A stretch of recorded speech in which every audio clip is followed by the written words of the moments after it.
سته midna reer bixi kamay sheeganaya waxa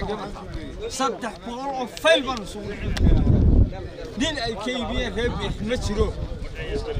halka waxaan ku aragnaa in lagu talax tagayo in dadka la soo oo la baabiyo halka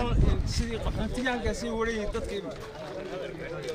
dhulkana 15 sanadood bay dadkan qaar haystaan faylashoodii xagee ku maqlaayeen qolada sheeganaysa قودن ugu haystay madaxtooyadu soo diraysa goormay dhulkan lahaayeen 20 sanadood baan faylkooda haynaa